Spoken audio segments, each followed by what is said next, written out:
What's up, everybody? Welcome to the Cult of Recreationalism podcast. I'm your host today, Nathan Morris, and we've got Rebecca Rouse. Welcome, Well, Rebecca.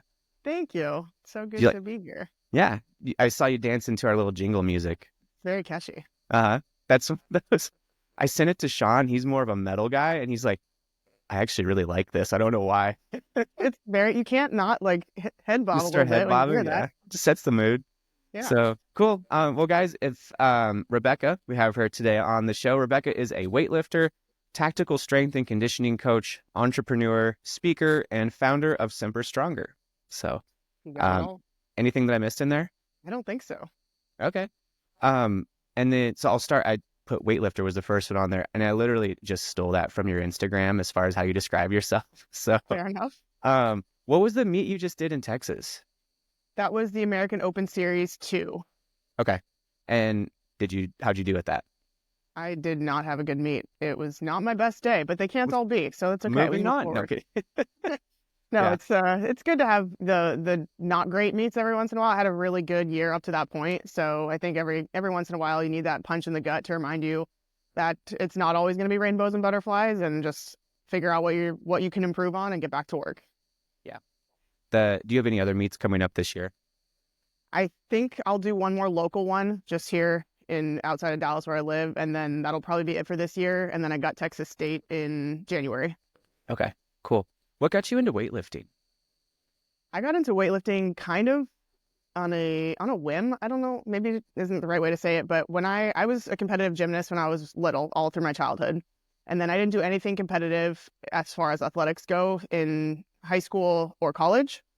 And then I got my first job, started working in fitness, and I've always loved strength training and being strong and lifting weights, but I didn't think I'd ever compete again after I stopped gymnastics when I was 15. And then when I was 27, I just got the urge to compete in something. I was kind of at a transitional point in my life, and my career had just moved from West Coast to East Coast, and decided to just kind of give me something to work towards and have something external of my career to focus on. I wanted to compete in something. So I hired a coach, and I said, I want to compete in something related to strength.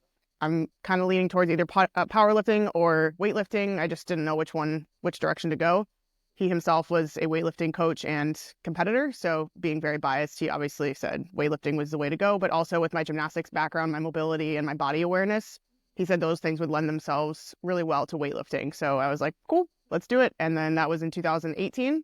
I did my first meet in 2019 and just stuck with it. Here we are 5 years later. Nice. That's awesome. So I've done one Olympic lifting meet ever. That was like 5 years ago, probably at this point. And I really didn't train a whole lot for it. Like I just did some supplemental stuff I own a CrossFit gym. So I was just doing some supplemental OLE training.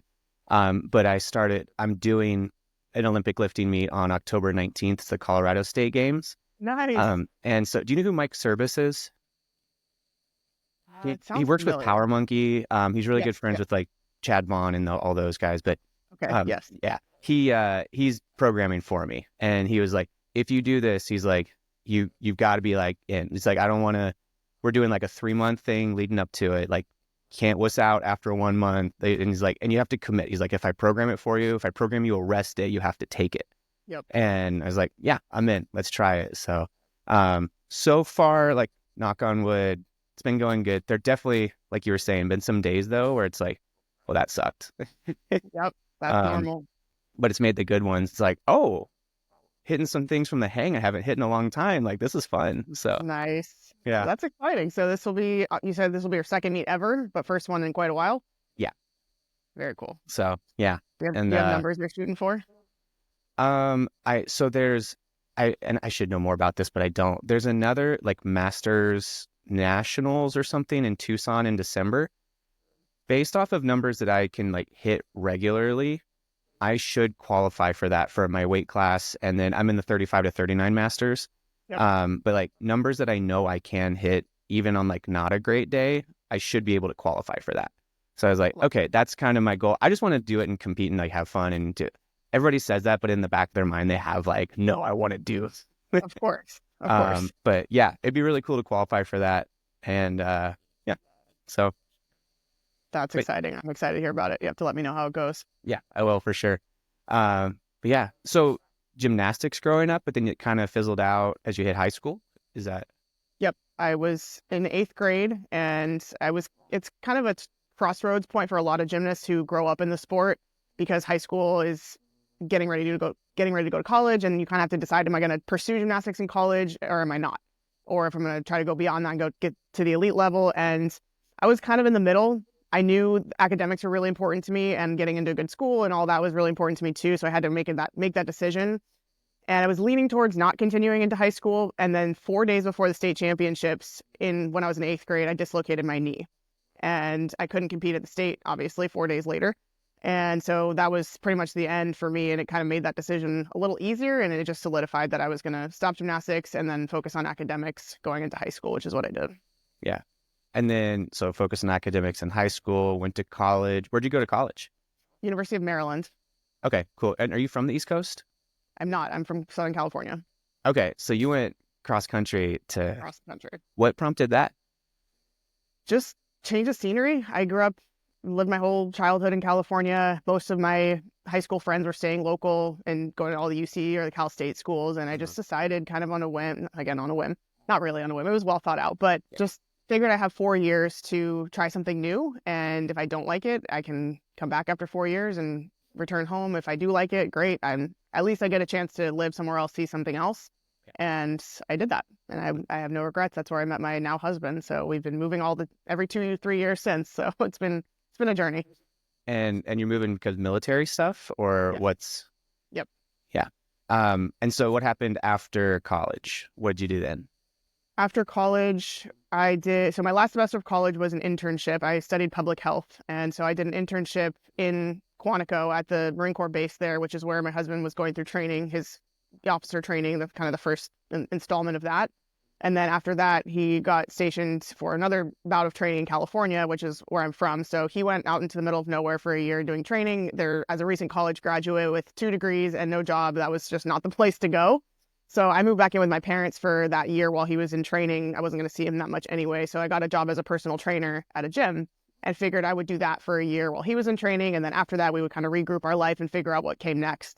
And it was game changing. It was the catalyst for basically everything that I got into in the later years. So fell in love with fitness, fell in love with training, helping people get stronger, reach their fitness goals, and at the same time working towards my own goals. So I'm learning about training, I'm learning about fitness, I'm helping people change their lives and their bodies while at the same time experimenting with different types of strength training with my own journey. And everything else just kind of fell into place. And I fell in love with that career field and path and stayed on it ever since. Nice. And then, because now it's you like tactical strength and conditioning is kind of, sorry, my dog is moving around. That couch is kind of loud. I don't know if you can hear that or not. No, I don't hear it at all. Okay, cool. If you're an audio listener, my dog just peeked into like the camera for a little bit, but so like tactical strength and conditioning, I know like I don't want to say it's like a buzzword, but it's something like almost newer that's come on the scene in the last like 5 to 10 years. Totally. What differentiates tactical strength and conditioning from traditional strength and conditioning? It's who I'm working with, the population. So tactical strength and conditioning focuses specifically on men and women who serve in some capacity in uniform. So military, first responders, law enforcement, firefighters, EMS, that type of thing. So that really came about in my life in the last 2 years or so. It's always been something I'm passionate about because I'm married to a Marine, but it wasn't something I really looked into from a professional standpoint until the last 2 3 years after seeing him go through some of what he went through related combat related injuries, brain injury and things like that, just seeing how much service members put their bodies through in their time in service and how lacking when it comes to resources for physical training, recovery, nutrition. They're expected to perform like athletes and serve other people. Athletes are more for entertainment. This is for saving people's lives, protecting our country, protecting our communities, but they don't get the same largely.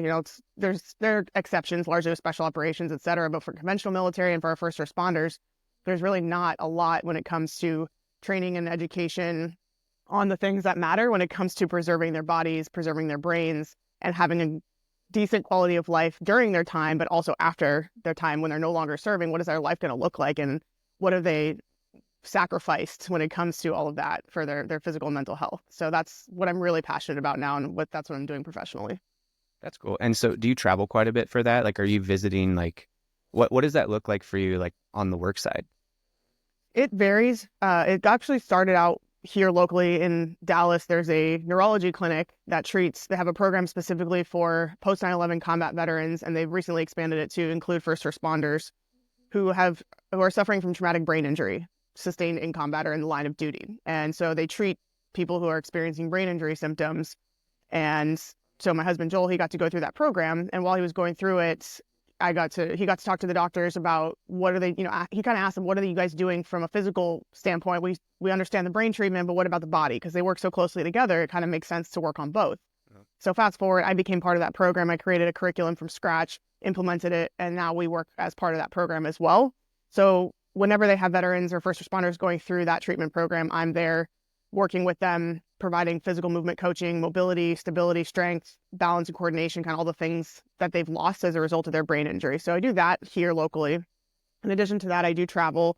I do work with departments or units. I provide seminars, workshops, hands-on or virtual, and just talk about the things that I know and I'm passionate about, and I know that will help them from a physical and mental restoration standpoint. So how to train effectively in the gym that in a way that translates to what their day-to-day job looks like out in the field or wherever they're serving, and then how to sleep and recover from all the things that they put their brains and bodies through, how to fuel for all of those things. So nutrition, hydration, kind of full scope of wellness, physical, mental wellness.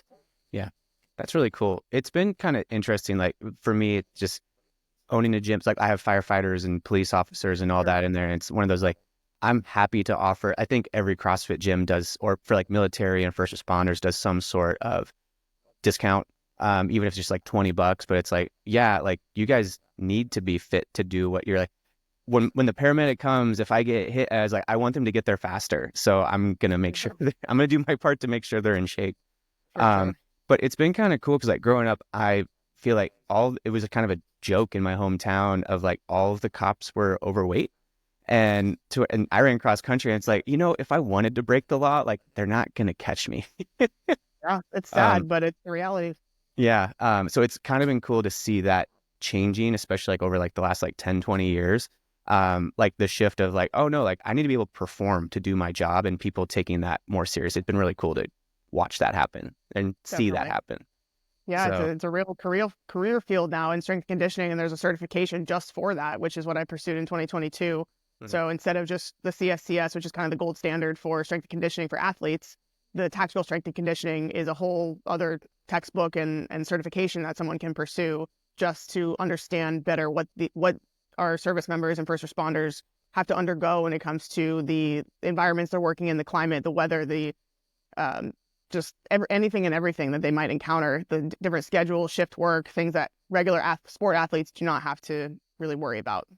yeah, yeah, you have to perform, but it's like, oh no, you're being woken up at 3 a.m. and have to perform, and you were in a REM cycle, and it's not like Yeah. you're rested up and ready to go at 2 p.m. tomorrow afternoon. Exactly. So, Yeah. uh, cool. So is that part of like what you're doing with that clinic in Dallas? Is Semper Stronger the one doing that, or is that a separate organization? It's a combination. So the neurology clinic it's just a clinic. They have doctors and providers there, and then the funding. So the program that treats veterans and first responders is completely funded by nonprofit. And there's a few different nonprofits that fund the brain treatment side. And then we created our own nonprofit, the Semper Stronger Foundation, which is our 501c3 that provides the funding for the physical movement training. So that's our nonprofit. We also have our business. So they're Semper Stronger is the business, Semper Stronger Foundation is the nonprofit. So they're similar, but the business Semper Stronger is more of just general population where we're providing fitness programming, and we have an app and nutrition resources, and we have a membership and community online. And we've had since 2020, the nonprofit we started last year. Okay, cool. I didn't realize it was two separate organizations. I thought it was all the nonprofit. I didn't realize there was the other side of it too. So Yep. if people want to we're talking about, if people want to find that, where do they go? Semperstronger.com or to my Instagram or my husband's Instagram. Mhm. Cool. Yeah, no, I spent a little bit of time going through the site, and it's like, this is really cool. Like that, um, yeah, sorry. I'm kind of rambling about that, but it was just like really cool. Like, oh, dang, like they're taking this seriously. Like, this is really cool to see. I used to work at a nonprofit. That was actually how I met Sean from Bubs. Is he was kind of Oh, a cool. he was like volunteering some time and helping with it. So I got to meet him while I was doing that. So it's really cool when you see nonprofits who are doing like able to do things with, especially running lean and all that. And so it was just kind of cool to see all that. So Yeah, definitely. I knew nothing about the nonprofit world until we got started with our own, and there is a lot to learn. It's a whole other animal. hmm yeah. Yeah, it was funny. I don't know if it was part of which one it was a part of, but I remember there was a while back because like Bub's Instagram and stuff, like I'm in there running stuff and I saw one you were doing I think it was an online presentation and you're like, yep, I built out like 40 slides, got through 15 or 20 or something like that. And I was Yeah, like, I get that. It's like I had a 2 hour yeah, presentation, only got through half of the information. yep. So what kind of like speaking are you doing when you're doing that? Like, is it, I'm sure you could speak about the nutrition side, the training side and all that. Do you have like something that you really hone in on? It kind of depends on who I'm speaking to and what they need. So anytime I'm going to do a speaking engagement, it depends on how much time I have. Do I have 30 minutes? Do I have 4 hours? Do I have 8 hours? And I tailor it to the time that I'm given and the priorities of the audience to whom I'm speaking. So if it's for example, I'm going to Kentucky to speak to a law enforcement department in a couple of weeks, and I have a 4 hour block of time, and their priorities were sleep and recovery, and then they wanted to learn about kettlebell training specifically for law enforcement because they have a full decked out gym in their department. So I'm going to do 2 hours in the classroom and 2 hours in the gym. And the 2 hours in the classroom are going to be focused on sleep and recovery. And then we're going to go hands-on and do some kettlebell training. So that's what I'm doing for them. I've spoken at a couple of conferences to mostly law enforcement. And again, it kind of depends. What I've done up to this point, just through figuring out what I'm going to be speaking about and kind of a general framework for myself, I have 4 pillars that I feel confident I can speak about and provide value. So I have movement, I have nourishment, I have recovery, and then breath work. And I feel like those 4 things kind of encompass wellness that will apply to regardless of what the population is, if it's military, if it's law enforcement, if it's firefighters, or really anybody for that matter. But those are the 4 pillars that I have. And I have a high level overview presentation that goes into just a little bit of each of those 4. And then I've got a deep dive presentation on all 4 of those. And so I can talk about all 4 and just go surface level. I can go 1, 2, 3, depending on what the audience needs and how much time I have. And I can go a little bit deeper on any of the pillars. So that's kind of how I've structured it. I want you to go deeper on the breath work. Like the other stuff, I feel like a lot of people are familiar with, but like when you're speaking about breath work and the importance of that, talk about that for a little bit. Sure. So our breath, we're obviously going to breathe until we take our last breath. We are going to breathe. And that's pretty involuntary, right? We don't have to think about it or be intentional about the fact that we are going to breathe. But how we breathe is in our control.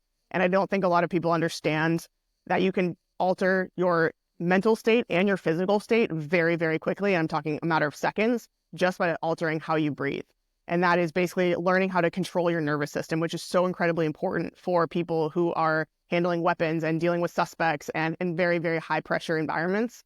Being able to control your nervous system and the state of your being through a couple seconds of breath work is so incredibly powerful and pivotal for those moments that matter. And so I like to talk about and have them experience upregulation and downregulation of their nervous system by just changing the breath. So the ratio of time of the inhale versus the exhale is really all you need to experience it. And you can do it in just a couple of breaths. So if you have your inhale longer than your exhale, you're going to upregulate your nervous system. So you're going to feel like you got pins and needles. You're going to feel your adrenaline rising, your body temperature rising. If you make your exhale longer than your inhale, you're going to bring about that state of relaxation and kind of down regulation of the nervous system. And so I have them experience that and then learn and then explain how that applies to what they do in their day-to-day life. So if they're trying to apprehend someone, they're trying to shoot accurately, the breath is everything, which is why anyone who's shot before, you take that exhale, you bring that nervous system down, and then you take your shot because you want to be calm and focused, not all over the place and scattered. So I try to have them experience that. And then when I go speak to the law enforcement department next week, when we talk about kettlebells, anyone who's learned kettlebells, the breath is very much a part of kettlebell training too. So learning how to pair your breath, or any exercise for that matter, right? Breathing is so important. And so understanding how to manipulate the breath to control the nervous system. You can control your breath, you control your physiology and your psychology. Yeah. That's cool. Where did you go, like for training for like breath work and all that? How did you go about that? Just through a lot of it was through learning about kettlebells. I have a strong first certification. There's a whole bit about breath work when it comes to that and understanding the tension relaxation principle, which is kind of the same thing as the inhale exhale thing. And then I have some friends who have done some really rigorous training with breath work, and I've learned from them, and not in any kind of formal capacity, but just through talking to them, experiencing some breathwork training, and just reading a lot and doing a lot of trial and error on myself has been a great way to learn too. But just I take in as much information as I can from credible sources. Hmm. It's kind of cool. It's one I haven't like deep dived into it, but the like box breathing and stuff Hmm. like that, like where it's like 4 seconds in, 4 second hold, 4 second out, 4 second hold. It's Yep. actually the holds that are the hardest for me.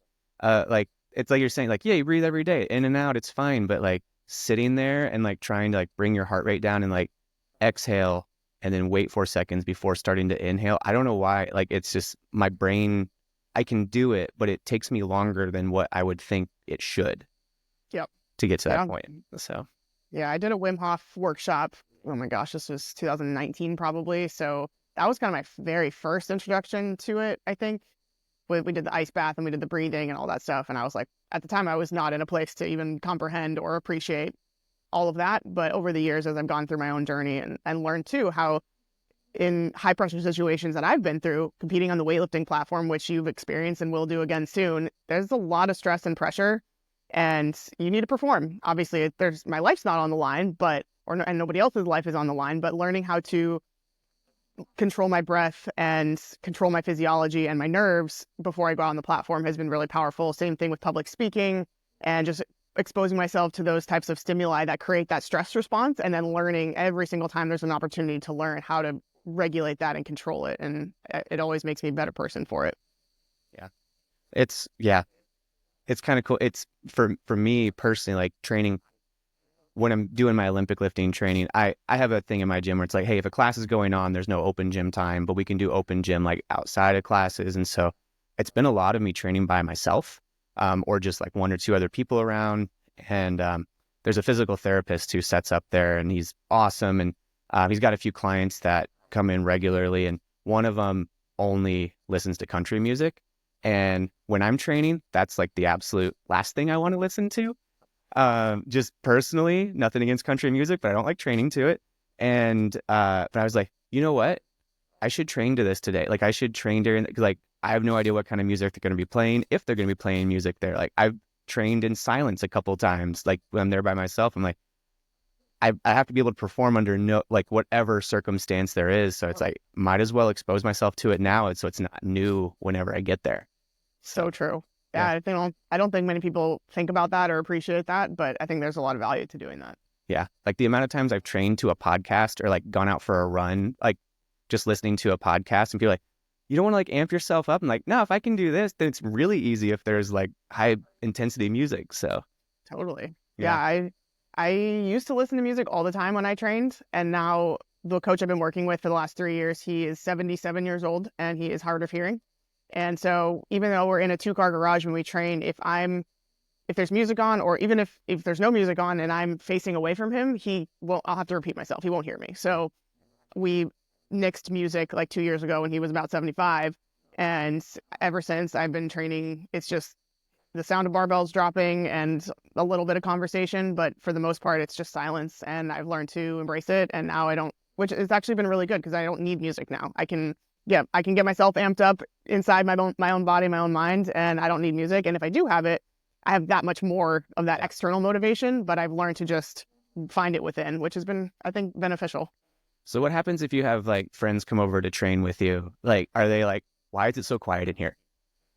I train by myself most of the time, so I don't train with other people that often, but I'll turn music on. I don't mind it. I mean, Yeah. I'm very adaptable in that way. Hmm. So Yeah. it works. Yeah. And then we talked about, like, you mentioned Wim Hof a little bit, like ice bath and stuff, because you have an ice bath. I do. And do you have a sauna as well? I do. How often do you use those? And like, and how do you use them? I'm in the sauna 5 to 6 nights a week, so almost every day. And I'm in the cold plunge. I was really, really religious about cold plunging every single day, no questions asked, for a good year. The first year I got it, and now I'm doing it probably 3 days a week, maybe 4, 3 days a week, let's say. So, and I do the cold in the morning, and then I do the hot in the evening, and there's a reason for that. A couple of reasons. So the cold in the morning, one is it's going to boost the adrenaline a lot. If you anyone who's gotten in cold water is very familiar with this experience, but you get in cold water, your body is just lighting up like you are on a whole other level when you get out of that cold bath. So it boosts the adrenaline, it boosts the dopamine, so you're just buzzing on this high energy vibe for a few hours. And so I do that in the morning also because I'm training heavy and training hard 4 or 5 days a week. And so I wake up in the morning sometimes feeling a little bit like the Tin Man from stiffness and soreness and inflammation, which is normal. So if I get in there, I immediately feel like I shed that, at least the top layer of inflammation. And then I start moving and feeling a little bit better after that. So I do that in the morning also because we don't want to do it after training. If you're training for strength or hypertrophy, you don't want to get into cold for about 6 to 8 hours after, because you can dampen that stimulus of that inflammation that you need post training. So we definitely don't want to do cold after training. So I just get it done in the morning, and then I do heat in the evening.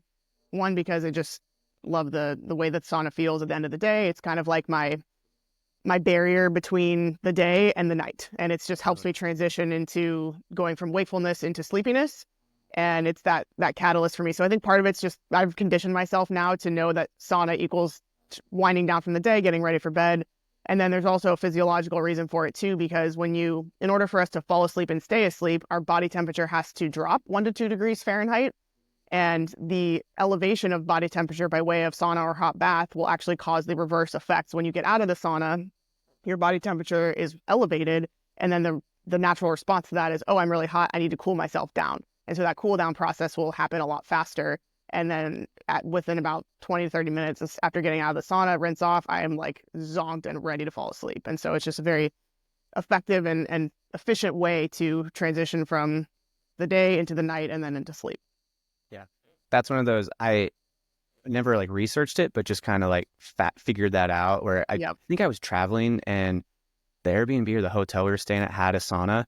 And it was like late at night. I was like, I'm going to hop. Like, we have access to it. I never get to do this. And I slept so good that night. And I usually don't sleep that well when I travel.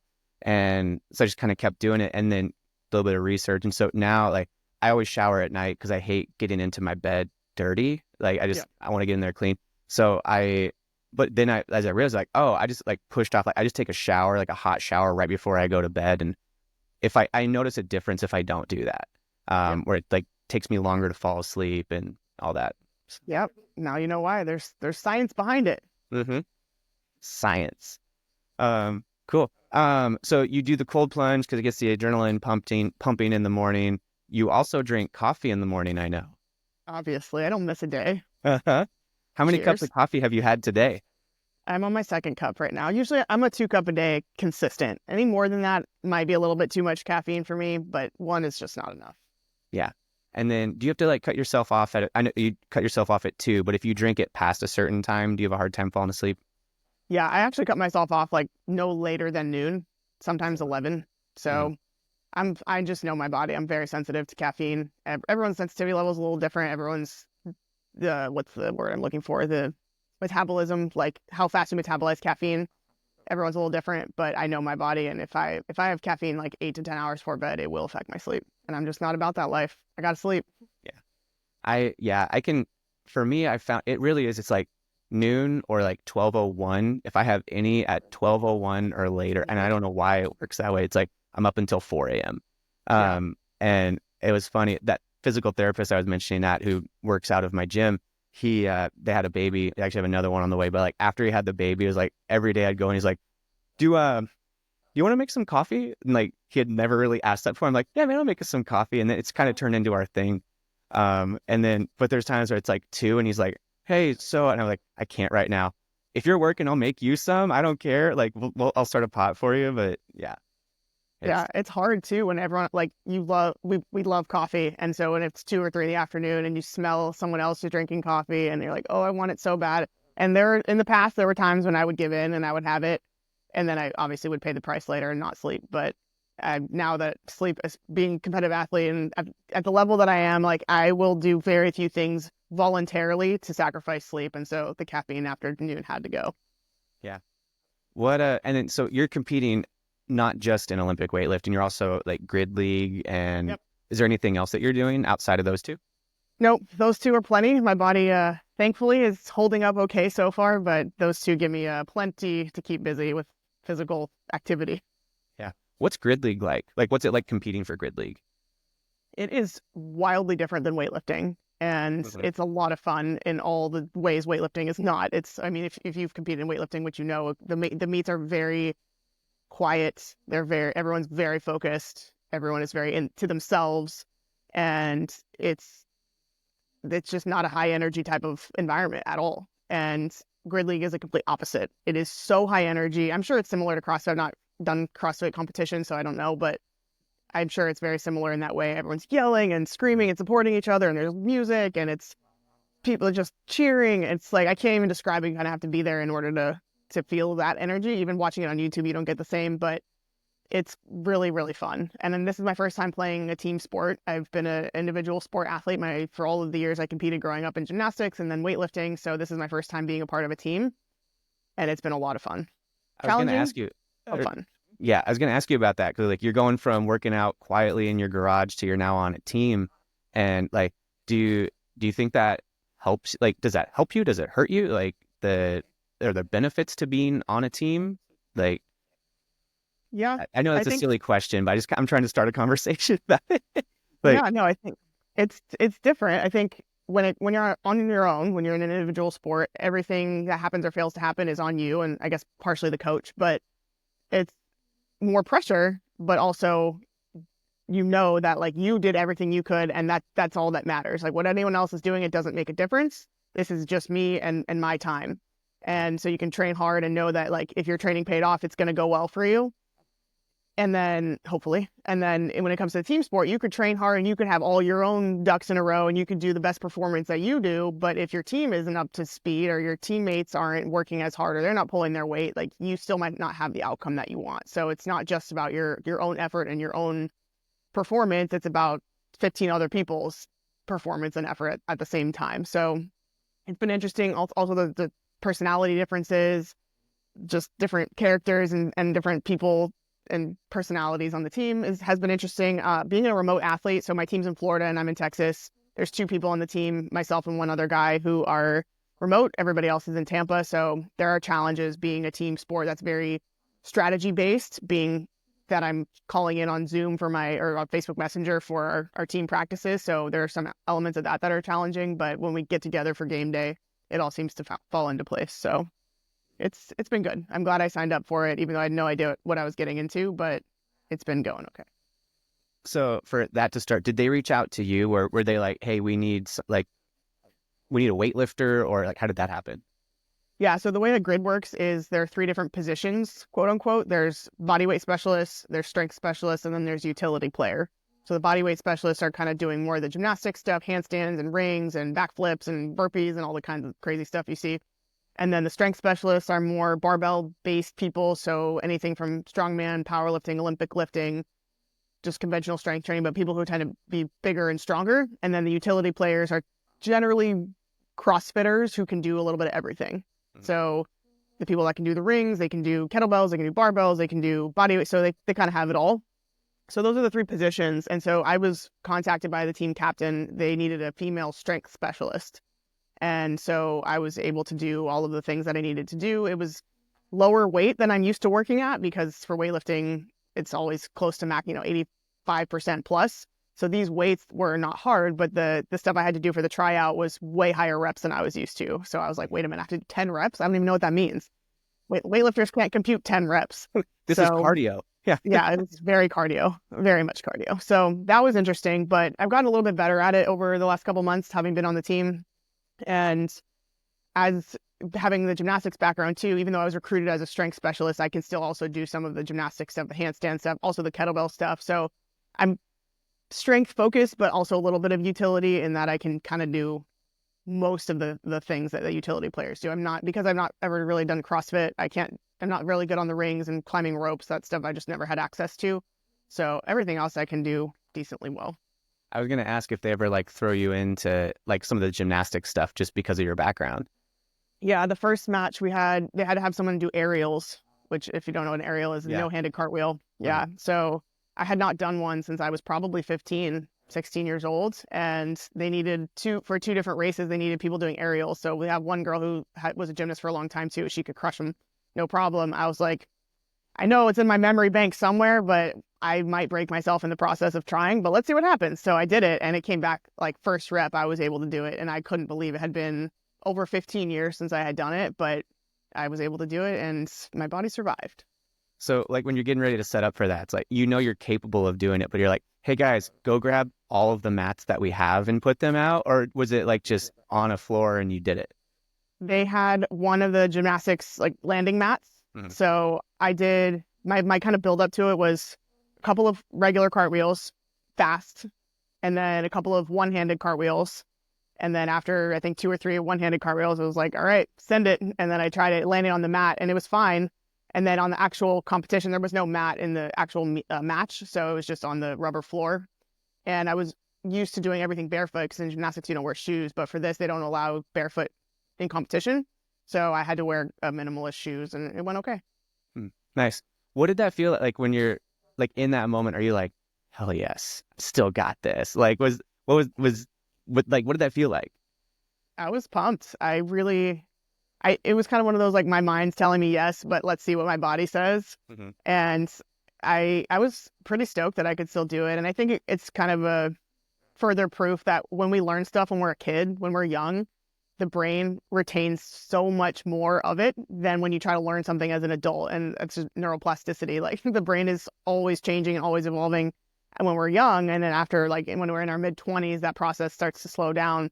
Which is why if you try to learn a language, I started learning Spanish when I was a kid, and I still remember and I know a lot of Spanish and I studied it through school, but try to learn any new skill, new language, new anything when you're like in your mid 30s, and it's like you have to try so much harder.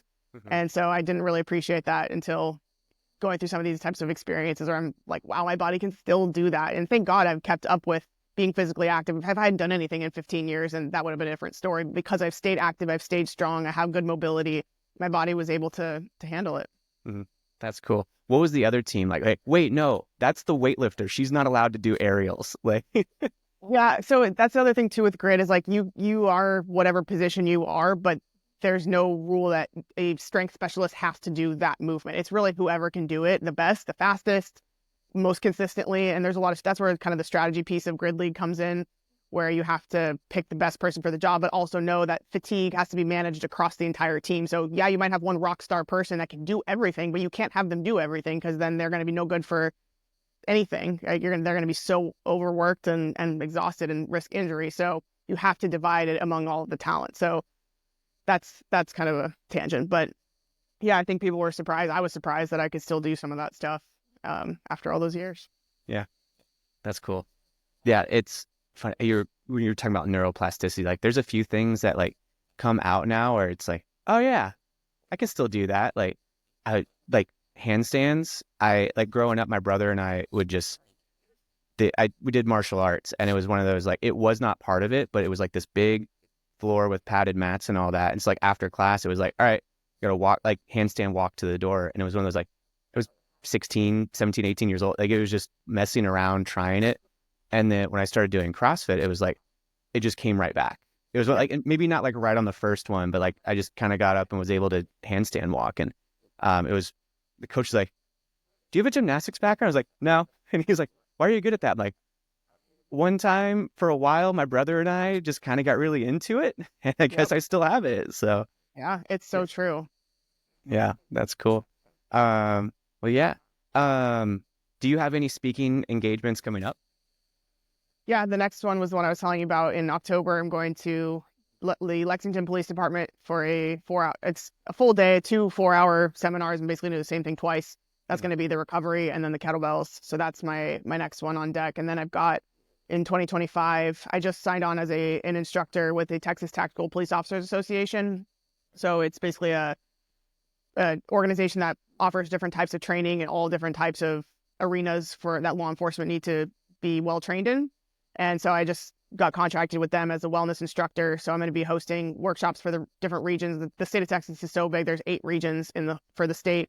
So I'm going to be doing a presentation, a full day, 8-hour workshop with one of the regions. The region where I live was, I think, region 7. So I'll be doing that in January, right? First week of the new year. And then their annual conference for the entire organization is in April. So I'm going to be doing a whole, I think, 1 or 2 day presentation there for I think there's going to be close to 1,000 attendees. So those are going to be some big ones on deck. And I'm hoping to just get more opportunities. The more you do, the more you get yourself out there, the more people see you, the more opportunities you'll generate from that. So that's what I'm hoping for in 2025. I'd like to be doing a lot more speaking engagements and workshops and things in person. That's cool. And actually, the reason I was asking is like, are there speaking engagements? Those ones sound like they're not closed doors, but they're like for specific audiences. Like, do you have any like public ones coming up that if people are interested, they could come see or see online? So far, no, but that's the goal. Okay, cool. When you do, we will help like post about it from the Bubs account and stuff. Oh, yeah. Thank you. Yeah, absolutely. Well, cool. Talked about a lot. I always have like a set of rapid fire questions I ask at the end. Just kind of a fun thing. Yeah, there is nothing crazy, but clear your mind, close your eyes, clear your mind. Okay, open your eyes back up. Rebecca Rouse, what was your first job? My first job, I was a tutor for younger kids. When I was in high school, I started tutoring kids who were struggling academically. What, like, was it a specific subject? Spanish, English, none of the math science stuff, but mostly the Spanish and English. Okay, cool. Do you prefer tall socks or short socks? If you'd asked me a year ago, I would have said short socks, but I'm really into the tall socks now. Just started a sock company, actually. My husband and I just on a whim. Here's the third time on a whim. We're doing a lot of things on a whim. Yeah. But we started a little sock company. We got 3 styles right now. Wearforce1.store. I'll send you the link. Okay. Yeah, I'll throw it all in there.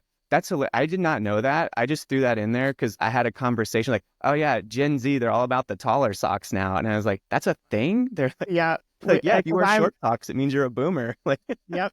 I mean, my dad would always wear the dad socks, the like mid shin socks, and I was like, "What are these horrible white socks you're wearing?" And now it's like everybody. So then he bought all no-show socks because it was cool, and now the high socks are back, and he's like, "Well, thanks for nothing."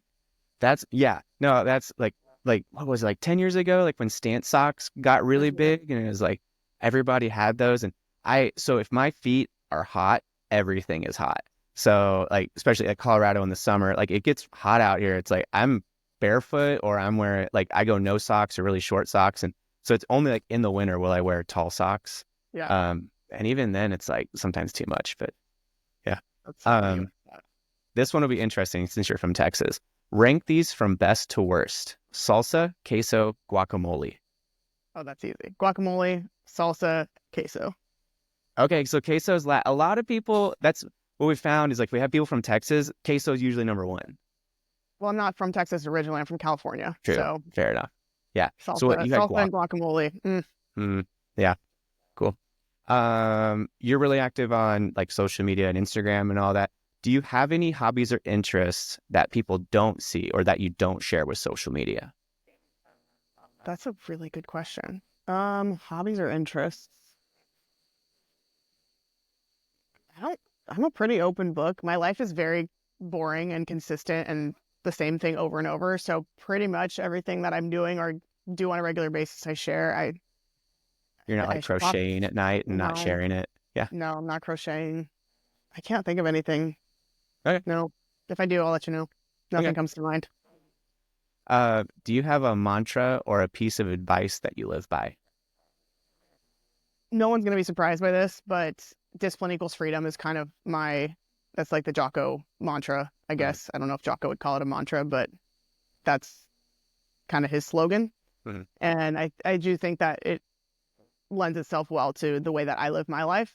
When it comes to all the things that I do, everything requires discipline, and it's the way that I've gotten to where I am. I was actually just talking to my husband about this morning. Like I'm not really that talented in anything. I've just worked really, really hard to be good at the things that I'm good at.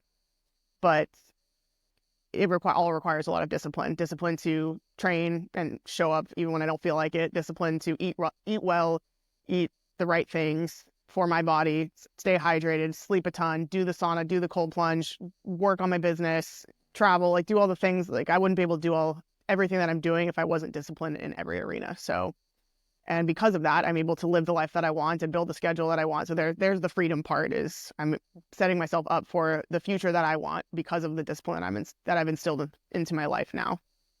Cool. Yeah, I like that answer. That's a good one. And then, yeah, I know you said it's like no surprise, but as you talk about it, it's like, yeah, this checks out. It makes sense. So, Yeah. last one. What do you do to relax? I go on a walk once a day, if not twice a day, usually sunrise, sunset. Hmm. So that kind of sets the tone for the day, and then kind of bookends my days. And then the sauna, and I like to read.